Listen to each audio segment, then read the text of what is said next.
Hello po ma'am, ididi ko po October 2025. Kaka-resign ko lang po sa work and now ko lang nalaman na di pala na-file ng employer ko ang MAT-1 ko. Plan ko po mag-voluntary na lang. Magkano po kaya makukuha ko? Ito po yung contribution ng employer ko. October, November, December, January, February, March, April, May, June, July. Hi Beb! For today's video, sasagutin natin yung concern ni Beb Joanne. Beb, kung ang EDD mo po ay October 2025, para malaman kung ikaw ay qualified sa maternity benefits, exclude natin ang semester contingency mo na mula July 2025 to December 2025. Hindi po ito mapapasama sa computation ng maternity benefits mo.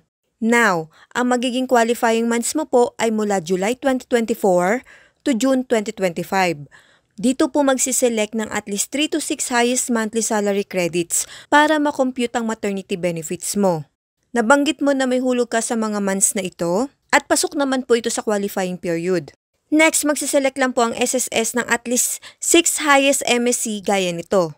At ito naman po yung magiging monthly salary credit or MSC.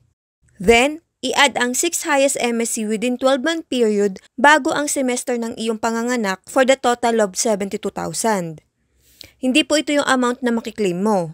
Next, para makuha yung average daily salary credit or ADSC, i-divide naman po ito sa 180 days. So ito po yung magiging ADSC mo. Next, I assume na normal or cesarean delivery ka, i-multiply natin ang ADSC mo sa 105 days. Then, ang magiging estimated maternity benefit amount mo po ay 42,000. Ito po yung posibleng makuha mo sa SSS after mong manganak.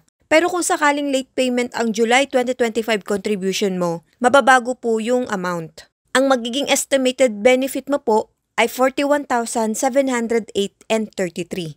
Kung plan nyo pong ituloy ang paghuhulog nyo as voluntary member, mas maganda po dahil malaking tulong din po yan for future benefit. Sana'y nasagot ko ang iyong katanungan. Thank you and God bless. Follow for more.